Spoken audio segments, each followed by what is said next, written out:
The day I caught my fiancé betraying me was the day of our wedding. The wedding reception was already halfway through when the hotel manager, his face pale, pulled me aside. He stammered something about the toilet in the bridal suite being clogged. He said the door was locked from the inside and that strange noises were coming out. I gritted my teeth, shoved him aside, rushed straight to the room and kicked the door wide open. Before my eyes was Lu Ruyan. My Lu Ruyan, in her pristine white wedding dress, entangled with Yi Dengqing. My best man, also my closest friend since childhood, in a humiliating position that made my stomach churn. The cramped bathroom reeked of cheap perfume, champagne, and the nauseating stench of betrayal. Time seemed to stop. A chaotic roar like a hive of enraged bees breaking apart echoed in my mind. My hands felt numb, but the blood rushed to my brain like fire. The door slamming shut made Lu Ruyan scream in panic. She frantically pushed Yi Dengqing away. As for Yi Dengqing, the man I considered a brother, he merely stared back at me, his bloodshot eyes no different from a wild animal caught in the act. For a split second, I glimpsed fright on his face, but it was immediately replaced by a sneering smile of contempt. Shameless. He didn't bother to get up, just sat there, looking at me with a defiant gaze. My fists clenched, knuckles white, every muscle fiber trembling with fury. I wanted to rush over and tear them both apart, but a cold knife of reason unexpectedly sliced through the rage. I understood that giving in to impulse would be turning myself into a demon. And today, I couldn't be the demon. I took a step back, pulled out my iPhone, and coldly began to film. The flash flickered with the sharp click of the camera, like a judgment light freezing this scene of disgrace forever. Bida, what are you doing? Are you insane? Lu Ruyan hissed, finally escaping from Yi Dengqing, frantically adjusting her wrinkled wedding dress. Yi Dengqing slowly stood up, lightly adjusting his crumpled suit, looking at me with eyes full of scorn mixed with a hint of disgusting pity. He gave a faint smile. See, Bida? The performance is over now. Did you really think she loved you? My gaze was icy. I ignored the provocation, holding the camera steady, slowly panning from their panic-stricken faces to the pile of clothes strewn on the floor, then resting on their intertwined bodies. Every detail, every moment, was preserved by me, and all could become evidence in court. The noise attracted the guests and hotel staff. They began to gather in the hallway. A wave of astonishment spread as they witnessed the scene inside. Gasps, whispers, eyes of contempt. It all felt like thousands of needles stabbing the bride who had been won and her best man. Lu Ruyan's parents pushed their way to the front. Upon seeing the sight, her mother screamed tragically, nearly fainting on the spot, while her father's face was beet red, as if about to explode. He trembled, pointing straight at his daughter, his voice hoarse with indignation. You shameless woman. He raised his hand as if to slap her, but then let it fall, instead punching his own chest hard, his eyes welling up with tears. I stopped recording, put my phone in my pocket. A calmness rose within me, so absolute that even I felt estranged from it. The more indignant I became, the colder I grew. And I knew the real show had only just begun. I turned towards the crowded hallway, my voice even but loud enough for everyone to hear clearly. Distinguished guests, friends, and family, thank you all for coming to celebrate with me today. The entire hallway went silent, all eyes fixed on me, anticipating an explosion. I paused for a moment, forcing a smile. My apologies, there's been a slight change of plans. The wedding is officially cancelled, but please continue to enjoy the banquet. All expenses are on me. Consider it the price of admission to enjoy the biggest tragedy of the year. I bowed slightly in thanks. No shouting, no crying, no collapse. It was precisely this cold composure that shocked everyone more than any rage could have. Lu Ruyan's face was rigid. She must have hoped I would cause a scene, scream and yell, so she could pretend to be the pitiful one, the victim of a broken marriage. But I would never give her that satisfaction. I walked up to the still-stunned hotel manager and patted his shoulder. Sir, may I borrow the sound system? He nodded silently, the microphone still in his hand. I returned to the stage, which just moments ago had been the altar of a fake happiness. The spotlight found me, and hundreds of eyes were directed straight at me. First, thank you all for being here, I began, raising my voice to ensure clarity. Second, I have an announcement. Due to the bride Lu Ruyan just being caught in the bridal suite engaging in behavior far exceeding the boundaries of friendship with my best man, Yi Dengqing, I unilaterally declare this wedding null and void immediately. The hall erupted, but I didn't stop. To avoid wasting this beautiful banquet, I've decided to conclude the drama with something even more interesting. I took out my phone and wirelessly cast the video I had just recorded onto the large screens on both sides of the stage. In just a moment, the video appeared clearly for everyone to see. Lu Ruyan's piercing scream, Yi Dongqing's shameless groans, their bodies twisted in a disgusting intimacy. All were exposed before the horrified guests. The noise in the room immediately subsided, giving way to a deathly silence, broken only by terrified gasps. Lu Ruyan covered her face, letting out choked sobs as if she wished the earth would swallow her whole. Her parents looked utterly stunned. Her mother collapsed onto a chair, sobbing uncontrollably, while her father seemed to age decades in a few seconds, his face ashen. I looked at them all, my heart frozen solid like stone. If you want to humiliate me at my own wedding, you must be prepared to face the consequences. That was just the appetizer. After 15 seconds, I turned off the video. The goal was achieved. I wasn't intending to distribute pornography. I only sought to establish the truth, preempting any lies the Lu family or Yi Dongqing might concoct later. I put the microphone down and stepped off the stage. My every step was closely watched by the guests. As I walked past the Lu family's table, Lu Ruyan's father sprang up to block my path, his face still red, his voice choked. Chi Baida. For the sake of the relationship between our two families, please don't expose my daughter. Give her some dignity, she just made a mistake. I stopped and looked at him, my face utterly cold, letting out a short, merciless laugh. Mr. Lu, the moment I kicked the door open, she discarded her dignity in my home and threw it onto the floor to be trampled on. I am merely showing everyone what was already there. How is that my fault? But people don't air their dirty laundry in public. Her mother cried, stumbling forward to grab my trouser leg. Chi Baida, please spare us, we will return the gifts twofold. Please delete the video, I beg you. I curled my lip. In my heart, if everything could be solved with money, life would truly be simple. Before I could reply, Yi Dongqing rushed over, shoving Mrs. Lu aside, advancing straight up to my face, his voice filled with jealousy. Chi Baida, what kind of man are you? If you can't have her, then you destroy her. Do you think you're so noble? You're just a controlling, selfish, arrogant bastard. I looked at his face, distorted by jealousy and anger. And for the first time all evening, a flicker of emotion crossed my own. Yi Dongqing, I said, my voice dangerously low. We've known each other for 20 years. To my knowledge, I have never harmed you. My father paid for your university education. When you couldn't find a job after graduation, I helped you get a position at my family's company. When you were short on the down payment for your apartment, I wired you $50,000 without a second thought. I treated you like a brother, and you. With every sentence, Yi Dongqing's complexion gradually turned pale. This is how you repay me. By sleeping with my fiancé on my own wedding day. My voice rose, tight with suppressed fury. Yi Dongqing remained silent, his mouth opening and closing without sound. Finally, he spat out. That was all your parents' money, not yours. What do you have to be proud of? You were born with a silver spoon in your mouth. You're right. I was born this way, and I frankly admit that without shame. My voice turned cold as a blade. But you are about to find out that being born with a silver spoon is a kind of power you can't even begin to imagine. I turned my back, leaving those despicable men behind, and walked out. My parents stood silently to one side. My father, a shark in the boardroom, looked thunderous, his eyes blazing. My mother just looked at me, her eyes red-rimmed with tears, a mix of pain and anger. I approached them. Dad, let's go home. My father nodded gravely and left, casting a long glance at the Lu and Yi family's tables. It was the look reserved for the dead. The three of us left that disaster zone, my wedding. The ride home was heavy with oppressive silence. Finally, my mother spoke, her voice choked. Baida, it's all my fault. I was wrong to judge her. I truly thought Lu Ruyan was honest and gentle. Mom, it's not your fault, I cut in. I was the one who was blind. My father didn't speak, gripping the steering wheel tightly until the car was nearing home before he finally uttered a sound, his voice deep as thunder. Son, how should we handle this? If this were just a simple betrayal, we would cut them out of our lives and never look back. But Yi Dongqing's last comment, that was your parents' money, not yours.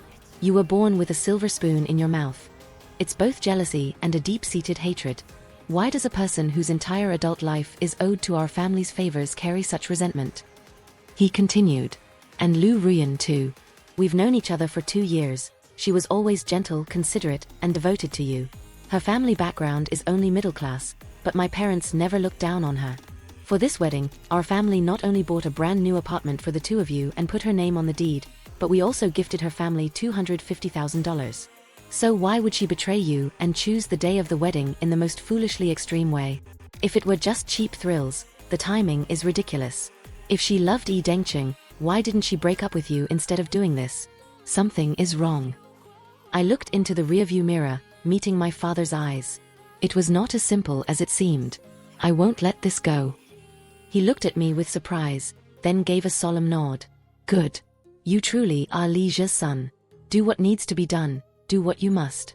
The whole family stands behind you. I locked myself in my study and began piecing things together. The wedding was shattered, my reputation smeared. A fortune had been spent. The Liu family would surely contest the $250,000 gift and the apartment with her name on the deed, even though the ceremony was incomplete. Demanding the gifts back is not always easy, especially when her name is already on the ownership papers. But that was precisely why I did what I did today. I had to ensure their social collapse to pave the way for the coming legal battle. Sometimes public opinion and moral pressure are stronger than any statute. I opened my laptop, went to Reddit, created a burner account, and started typing. The post title was simple and brutal: eyewitness account. My friend's fiancé and best man destroyed his NYC wedding, the most humiliating thing you'll see all year. I wrote. I didn't use real names, only posting as a guest. I recounted the entire story from the initial romantic days to the sordid scene in the bridal suite, and then the cold, big screen revenge. I didn't post the video but included a few heavily blurred screenshots. The text alone was explosive enough. Less than 30 minutes after I posted, the thread went massively viral. The comments section erupted like a wildfire. Insane, like a modern-day soap opera. How can some people be so shameless? Good for the groom, that's how you deal with cheaters. Don't give them an inch, poor guy. Someone find out their identities, they must be permanently blacklisted. Soon after, a few Reddit detectives used clues from the hotel and the wedding planner's tags to quickly unearth the full names and workplaces of Liu Ruyan and Yi Dengqing. Liu Ruyan was a tutor at a high-end test prep center, and Yi Dengqing was the marketing team lead at my family's company, Our Industries. The storm of indignation immediately swept into their workplaces. I watched the upvotes and comments soar into the thousands, a cold smile forming on my face. Liu Ruyan, Yi Dengqing, this is only the beginning. Next time, I will truly show them the price of betrayal. Just then my phone rang, an unknown number. I answered. A man's voice whispered, trembling. Is this Mr. Chi Baida? Yes, this is Chi. Who is this? I'm from the filming crew at the wedding, Mr. Chi Baida. I have something I think you'll be very interested in. My heart skipped a beat. What is it? He spoke with a voice that was both tense and eager. Before everything happened today, we had set up a camera in the bridal suite to capture some natural shots of the bride touching up her makeup and talking with the bridesmaids. When things got chaotic, we only packed up the main equipment. But when I was backing up the memory cards, I realized the camera in the room was still recording. I understood instantly. That camera had recorded everything that happened in the room before I kicked the door in. I ordered, my voice brooking no argument, send me the original, unedited video file. Name your price. Mr. Chi, he replied. Don't worry about the money. He spoke quickly. Our whole team found what they did disgusting. We're willing to help you, we just ask to be kept out of this. You have my word, I said. A few minutes later, an encrypted video file dropped into my inbox. I took a deep breath and pressed play. The video opened with Liu Ruyan and the bridesmaids laughing and talking. After a while, the bridesmaids left to mingle with the guests, leaving Liu Ruyan alone. She stood before the mirror, looking at herself in the pristine white dress. But her expression was not the joy or nervousness of a bride, but something complex, a mixture of impatience and greed. The door opened, and Yi Dengqing walked in, locking the door behind him, crossing the room in 3 strides and pulling her into a rough embrace. His voice was choked and hoarse with eager ambition. Liu Ruyan, I can't wait any longer, I just can't. Her resistance was weak, she didn't push him away. Are you crazy? This place is full of people, Chi Baida could walk in at any moment. So what? Yi Dengqing sneered.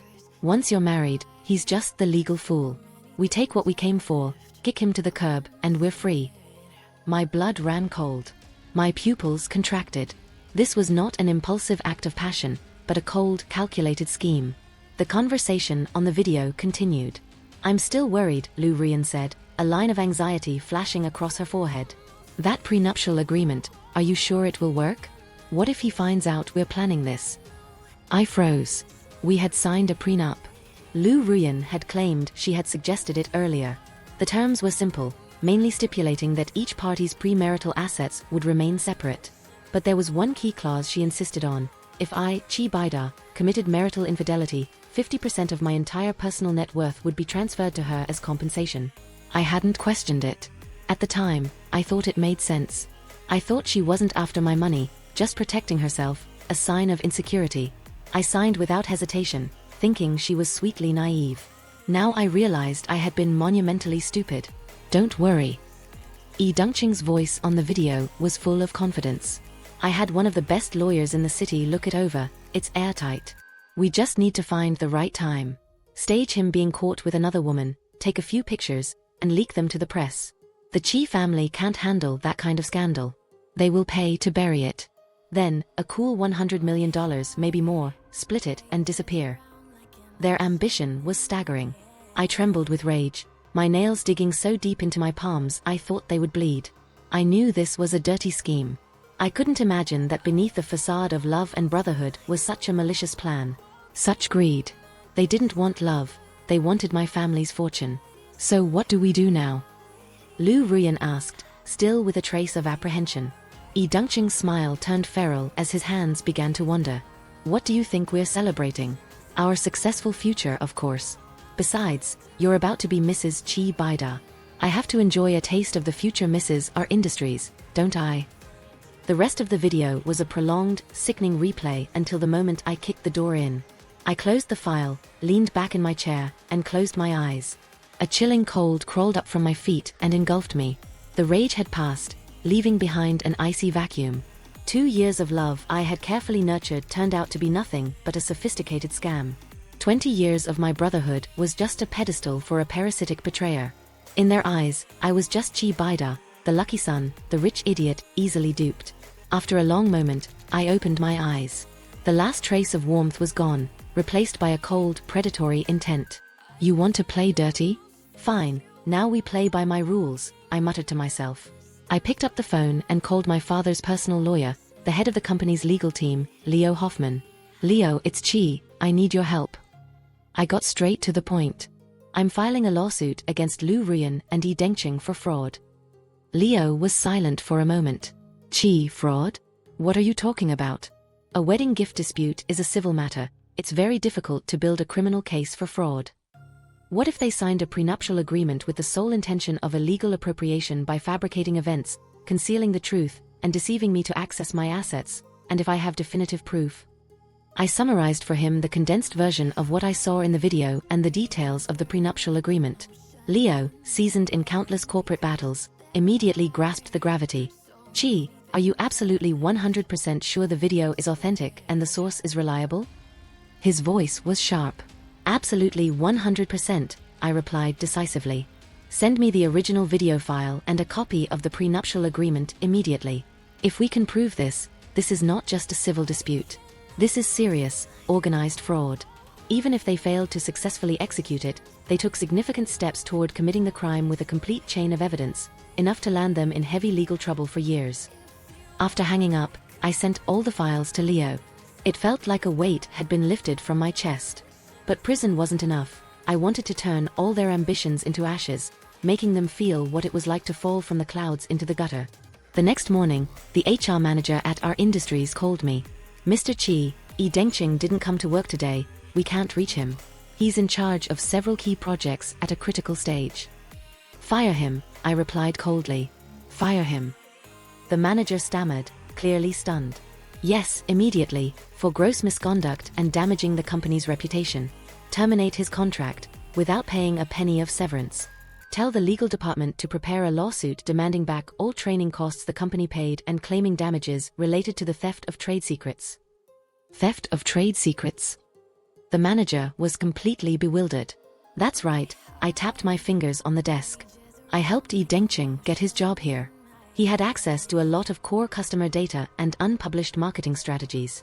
If he can betray me for money, he can betray the company for money. Immediately seize his work computer. I want a full forensic analysis, emails, file transfers, everything, to see if he was in contact with any competitors. This was the move I had planned all night. Yi Dengqing and Lu Ruyan's scheme to seize my personal fortune was ambitious but high risk.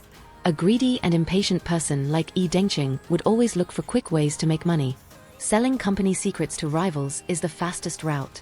If I could pin that crime on him, he would immediately be not only a love betrayer but a corporate spy. "Mr. Chi, I'll take care of it right away," the manager said, understanding the urgency. By the afternoon, Leo called with good news. "Chi, that video is shocking evidence. I filed 2 civil lawsuits, one demanding full repayment of the $250,000 gift money and reimbursement of all wedding costs. The second is to ask the court to rescind the gift transaction, meaning removing her name from the apartment deed. Will the court rule in our favor?" I asked. "As easy as turning a hand," Leo replied confidently. "We have overwhelming evidence that the defendant signed the prenuptial agreement under false pretenses with fraudulent intent. This is fraudulent inducement, which makes the contract and all actions based on it voidable. The gifts and assets were based on a valid marriage. Since the foundation of that marriage was a lie, all related gifts must be returned." He continued, "Regarding the criminal side, I filed a police complaint on your behalf. The prosecutor's office has taken the case and opened a fraud investigation. As soon as they summon Yi Dengqing and Lu Ruyan for questioning and show them the video, they will have no place left to stand." I let out a sigh of relief. Having an expert on my side was invaluable. "Don't mention it, I've known you since you were in diapers," Leo chuckled. "But I have to say, the calm, strategic way you handled it, I'm very proud." The weight on my shoulders eased further. Online, the wedding scandal continued to explode. The test prep center where Lu Ruyan worked, under the pressure of negative media attention, officially announced on Twitter, due to a severe violation of personal integrity that has harmed the organization's reputation, Lu Ruyan has been terminated immediately. And just like that, Lu Ruyan and Yi Dengqing both lost their jobs in the blink of an eye. I could imagine them being hammered by the public, with no way out, crushed under the weight of reality, but I had underestimated their audacity. That evening, after a day of silence, Lu Ruyan posted a long essay on Twitter. In thousands of carefully chosen words, she painted herself as a tragic heroine. A woman blinded by love, manipulated by a scoundrel, and suffocated by her rich, controlling fiancé me. In the post, she tearfully claimed. First, she admitted to her mistake with Yi Dengqing at the wedding, but accused it was due to his psychological manipulation over several months, convincing her he was her true love and that she was only weak in a moment. Second, she turned to attack me, describing me as a possessive monster who forbade her from having a social life, even checking her phone, making her feel imprisoned. Third, and most viciously, she implied the prenuptial agreement was an unfair covenant that I had forced her to sign. She asserted that the reason I calmly recorded the scene was because I was looking for an excuse to cancel the wedding and seize the assets that rightfully belonged to her. To conclude, she even included a photo of her arm with a faint bruise, suggesting I had physically abused her. This essay was a masterpiece of manipulation, perfectly designed to elicit sympathy. Immediately, public opinion began to shift. Countless people unaware of the truth, especially women, started siding with Lu Ruyan and attacking me. So, this is a story about an abusive rich guy and a poor victimized girl. I knew something was fishy. Domestic abusers are the worst. He deserved to be cheated on. The fault isn't just on one side, he's clearly part of the problem. I stared at the disgusting comments, my temple throbbing. The level of audacity was truly astonishing. That bruise was from last week when she slipped while rock climbing with me. I was the one who spent half an hour icing it for her. And me being controlling?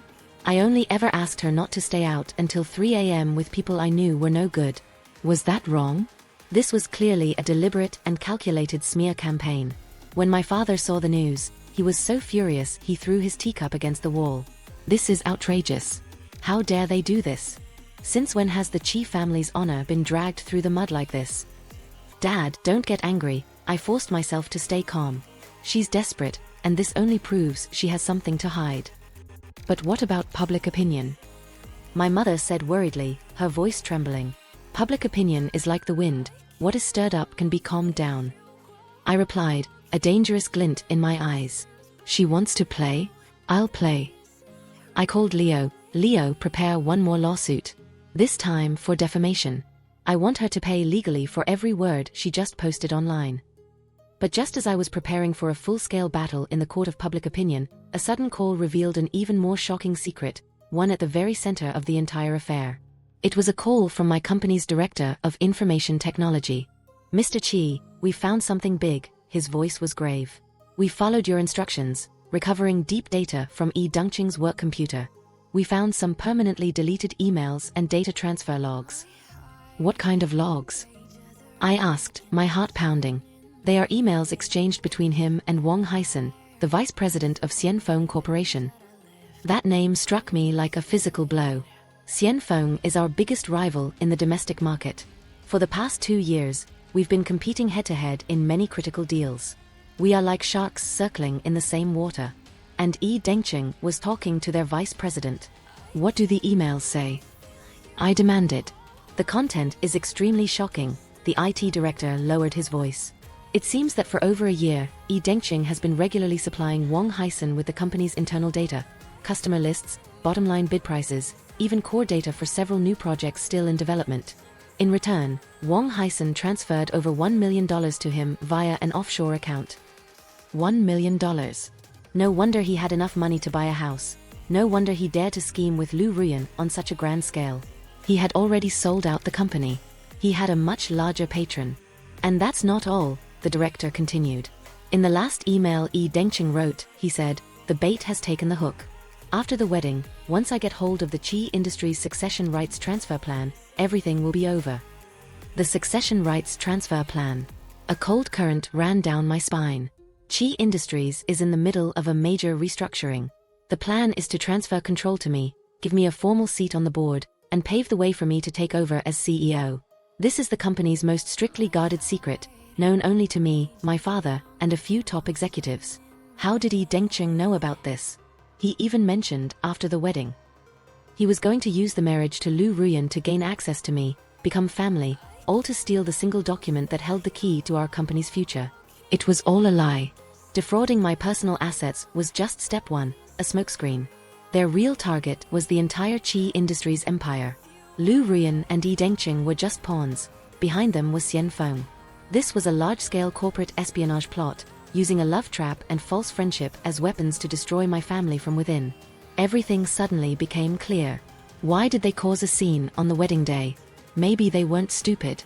Perhaps my unexpected appearance threw off the scheduled plan, or maybe Xianfeng was pressuring them to act quickly, so they gambled desperately and failed. That cameraman's video was a miracle. Without the video exposing their initial scheme to steal my money, I would still be bogged down in a messy civil lawsuit about an unfaithful fiancé in an apartment. "Mr. Chi, are you still there?" the director asked. "I'm here," I replied. My voice was cold enough to freeze water. "Immediately secure all that evidence, encrypt it, and send me a copy. This information does not leave this room. No one else is to know. Understand?" "Understood," he replied.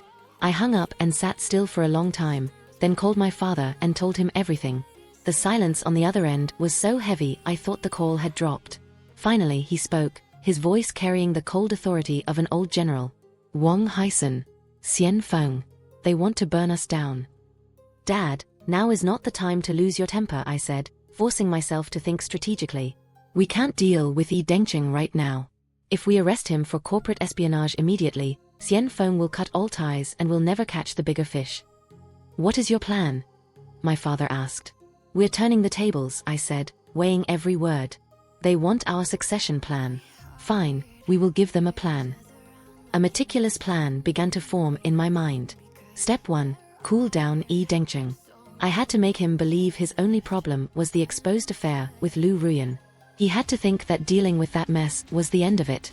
I ordered Leo to temporarily halt all legal action against Dongqing and focus the entire legal attack on Lu Ruyan. We filed a new motion in court, submitting Lu Ruyan's libelous Twitter post as evidence and demanding a public apology along with $1 million in damages for emotional distress.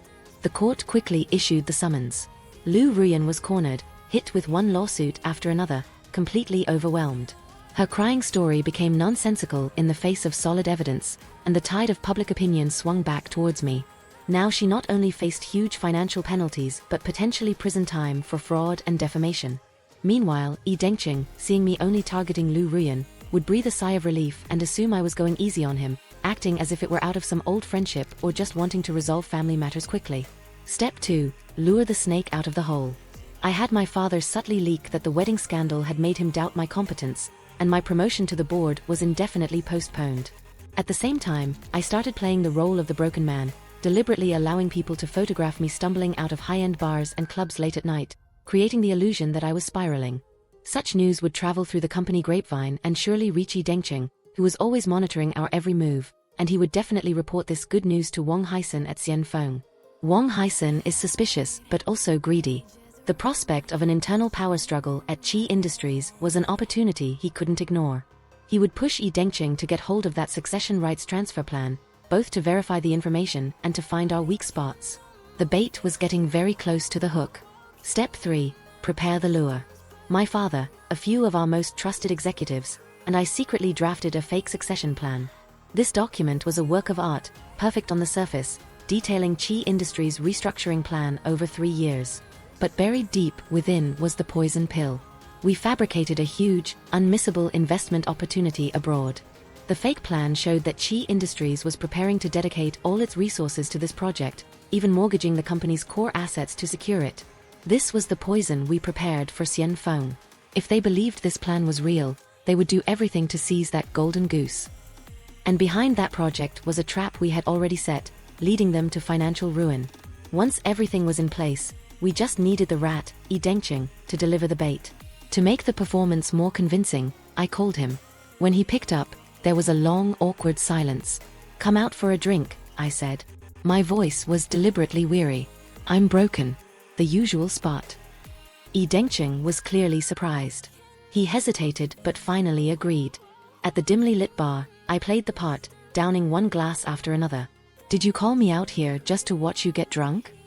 Yi Dengqing finally asked, his voice a mix of awkwardness and impatience. I slammed my glass down, looked up at him, my eyes bloodshot. "Yi Dengqing, I don't understand. 20 years, why?" His eyes flickered away, not daring to meet mine. "Qi, I'm sorry," he mumbled. I lost my mind. "For money." I pressed. He gave a slight, slow nod. Silence. "Just for money?" A bitter laugh escaped my lips. "What did Lu Ruyan promise you? Did you two plan this from the start?" My question hit its mark. Yi Dengqing's face tightened. "No," he immediately denied. I truly love Lu Ruyan. I know I was wrong, but I couldn't control myself." Keep acting, I thought. A cold smile formed in my head. Outwardly, I appeared devastated by the whole affair. My father has completely lost faith in me. The board seat, the promotion, all gone. He said I was too poor a judge of character, not fit to lead. As I spoke, I casually allowed a USB drive to slip out of my jacket pocket, landing on the seat between us. Yi Dengqing's eyes immediately darted to it. I pretended not to notice, collapsing onto the table. "It's all over, everything is lost." I mumbled a few words and then feigned unconsciousness. Yi Dengqing called my name a few times, but I didn't respond. His gaze immediately fixed on the USB drive, predatory and greedy. He glanced around the bar, then snatched it up in a flash, stuffing it straight into his pocket. After that, he helped me up, playing the role of the concerned friend. "My friend is too drunk," he told the bartender. "I'm taking him home." He drove me to my parents' house, dropped me off at the door, and sped away. I knew exactly where he was going, straight to his real masters to report his victory. And I was right. The very next day, internal sources at Xian Feng confirmed that Wang Haisen had convened a secret, late-night meeting with senior executives. The sole topic was an overseas renewable energy project. He immediately formed a special task force to pursue it full throttle. It was the project in my fake plan. They had taken the bait. Over the next 2 weeks, Xian Feng operated like a company possessed. They mobilized a massive amount of capital, beginning aggressive maneuvers in the international market. Through multiple intermediaries, they approached the shell company we had established as the project owner and started throwing out unbelievably generous offers. Meanwhile, at Qi Industries, we did nothing but observe. My father, reading the intelligence reports daily, couldn't hide his admiration. "Ida, this move of yours gives them enough rope to hang themselves. You're better than I ever was." I smiled, but there was no warmth in it. To hunt a wolf, you must be more ruthless and cunning than the wolf. Yi Dengqing, believing he had pulled off the coup of a lifetime, became arrogant. He even had the audacity to contact Leo, proposing a settlement negotiation with Lu Ruyan. His conditions: I must drop all lawsuits, and in return, they would pay back at most half of the wedding gifts and waive their claim to the apartment. Pure delusion. I told Leo to drag it out so he would believe the deal was still viable. At the same time, Lu Ruyan, bombarded with subpoenas and police summons, began to panic. Her online smear campaign had been completely erased by our legal counterattack. Now she not only faced the risk of bankruptcy but also the real possibility of prison for both fraud and libel. She started calling and texting me constantly, begging for forgiveness. I ignored every message, every call. There was no going back. From the moment they chose to betray me, their fate was sealed. The final confrontation was approaching. A month later, Xian Feng issued a triumphant press release. They had beaten out multiple international competitors to secure the exclusive development rights for the Azure Star renewable energy project in South America with a colossal investment of up to $500 million. The announcement shocked the entire industry. Everyone was stunned by Xian Feng's bold and risky move. Their stock price soared to the ceiling for 3 consecutive days. Wang Hazen's office was filled with champagne and cheers. He clapped Yi Dengqing on the shoulder, beaming. Yi Dengqing, you are a hero right now. When the profits from this project start flowing in, you will be a rich man. Yi Dengqing's face was flushed with excitement. It's all thanks to the genius strategy of Mr. Wang. They had no idea that the trump card they thought they held was actually their death sentence. The very next day, we contacted the nation's leading financial newspapers and organized a press conference. My father, Li Zhe, chairman of Qi Industries, stepped onto the podium himself. He began by recounting the long history of market competition between Qi Industries and Xian Feng. Then his voice turned grave. Business competition is normal, but we never imagined that some companies would stoop to such contemptible levels. Shameless tactics to get ahead, my father said, then motioned for an employee to display the first piece of evidence on the large screen behind him. The chain of emails between Yi Dengqing and Wang Haisen appeared clearly, along with the $1 million transfer records.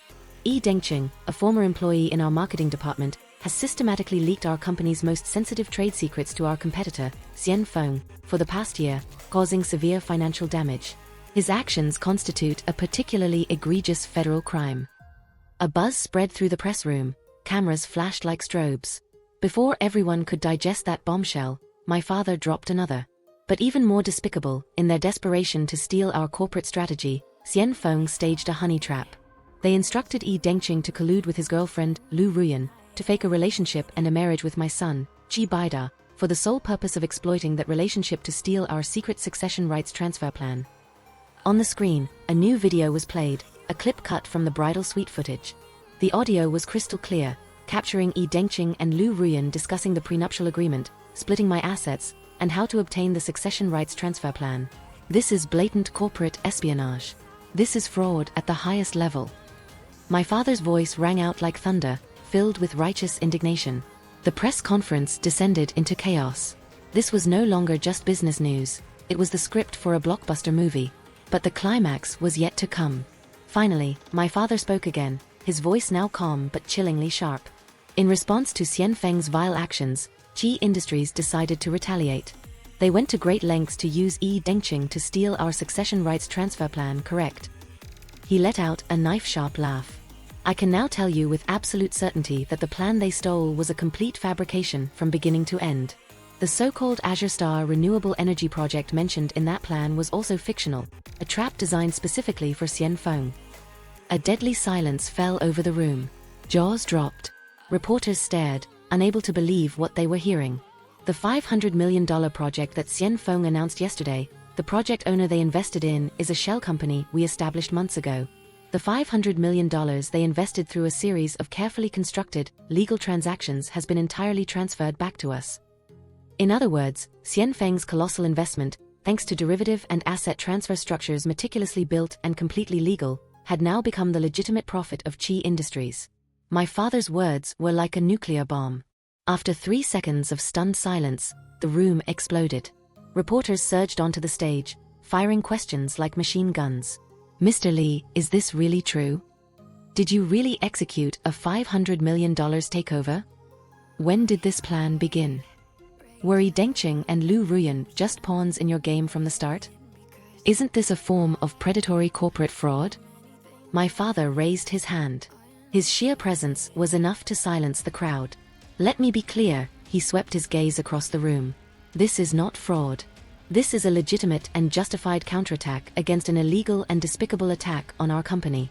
Every transaction was conducted within the bounds of the law. We simply used our opponent's own greed against them, and we taught them an extremely expensive lesson. As for Xianfeng, what they should worry about is not the $500 million, but the impending comprehensive investigation from the Securities and Exchange Commission and the Department of Justice. As he finished speaking, the blare of sirens grew louder outside the hotel. Everyone turned their heads in astonishment. In that very moment, in Xianfeng's tower, Wang Haisen and Yi Dengqing were watching the press conference live. When they heard the words, "The plan was fake, and $500 million is our profit," the blood drained from their faces, leaving a deathly white color. The champagne glass in Wang Haisen's hand fell, shattering on the marble floor. He trembled, pointing a shaking finger at Lige's image on the screen, his lips moving but unable to utter a single word. "No, it can't be, it can't be." Yi Dengqing also mumbled, his world collapsing around him. He could not accept that the move he believed was the fatal blow was actually his own death sentence. He thought he was the hunter, but it turned out he was just a clown in the real predator's game. The office door burst open, and a team of federal agents rushed in. The team leader held out his badge and an arrest warrant. "Wang Haisen, Yi Dengqing, you are under arrest for conspiracy to commit economic espionage, financial fraud, and theft of trade secrets. You must come with us." The cold click of handcuffs rang out as they locked around their wrists. In that moment, all of Yi Dengqing's arrogance, defiance, and bitterness vanished, leaving only sheer terror. He was dragged away like a rag doll. As he was led through the lobby, he still saw the news playing on the large screens, saw my father's calm, triumphant face, the winner. He finally understood that the gap between us was never just because I was born rich, but because of a difference in intellect, vision, and will as vast as the ocean. At the same time, another police team knocked on the Liu family's door. Liu Ruyan was already exhausted from the lawsuits I piled on and the police investigation. Her online tale of woe had become a joke. No one believed her anymore. When she saw the police and heard the confirmation of criminal fraud charges, she completely broke down, rushing to her parents and screaming, "Mom, Dad, save me, I don't want to go to prison." Her father looked at his daughter, his family ruined, silently unable to speak, looking like he aged 30 years in an instant. Her mother fainted on the spot. Liu Ruyan's desperate cries elicited no sympathy, only earning her a pair of cold handcuffs and the contemptuous stares of her neighbors. Her dream of a life of luxury ended before it could even begin, her final destination a cold, unforgiving jail cell. This tragedy, which the media dubbed the wedding conspiracy, concluded in a way no one had foreseen. Xianfeng's stock plummeted, and the company faced bankruptcy shortly after declaring insolvency. In one final, bitter irony, Qi Industries acquired Xianfeng's most valuable assets in the liquidation auction at a bargain price, solidifying our position as the absolute industry leader. A few days later, I visited Yi Dengqing in the county jail. He was wearing an orange jumpsuit, his head shaved, the proud and arrogant demeanor was gone, replaced by the blankness of defeat. When he saw me, a flicker of hatred sparked in his dull eyes. "You knew all along, didn't you? You set up this whole charade just to watch me walk straight into the trap like an idiot." I looked at him like a stranger. "Yi Dengqing, I treated you like a brother. I gave you more chances than you deserved. But every time, you chose betrayal. You envied me, you resented me, but you never considered that everything you envied was built with decades of my parents' sweat and hard work. You just wanted a shortcut, you just wanted to take what wasn't yours." I stood up, looking at him one last time. "You always said I was just lucky to be born this way. You're right. But what you'll never understand is that protecting what your family has built requires far more intelligence and courage than merely happening to be born into it. Enjoy your time in here. The 20 years of friendship between us ended the moment you stabbed me in the back." I turned and walked out without looking back once. As for Liu Ruyan, she was convicted of multiple charges: conspiracy to commit fraud and defamation, receiving a 5-year federal prison sentence. My civil lawsuits also resulted in a sweeping victory. Not only were the $250,000 wedding gifts fully reimbursed, and her name removed from the apartment deeds, but she was also ordered to pay me $1 million in compensation for defamation. Her parents had to sell the family home to cover the costs, forever bearing the shame among friends and relatives. The storm passed, and life gradually returned to a new orbit. But my name, Qi Baida, now echoed across the business world. Everyone knew that the quiet, previously overlooked heir of the Chi family was actually a player who conducted the game with a method more decisive and ruthless than even his father. I officially took my seat on the Chi Industries board of directors, beginning to take over many of the company's executive operations. 6 months later, I stood in my office on the top floor of the Chi Industries tower, looking out at the vast sea of city lights stretching below. My father walked over, handed me a glass of red wine, and patted my shoulder lightly. "You did well, son. Better than I ever did." I clinked my glass against his, smiling. "You're a good teacher, Dad." We looked at each other, a silent understanding passing between us. That terrible chapter in my life didn't break me, it forged me into maturity. It taught me the depths of human greed and depravity, but it also taught me how to use my mind and strength to protect everything I valued. The sunlight streamed through the floor-to-ceiling windows, chasing away the last of the shadows. That whole story wasn't a tragedy, it was merely the opening act, a loud, dramatic, and glorious coronation for my real life. Life had just begun, my future was only just starting.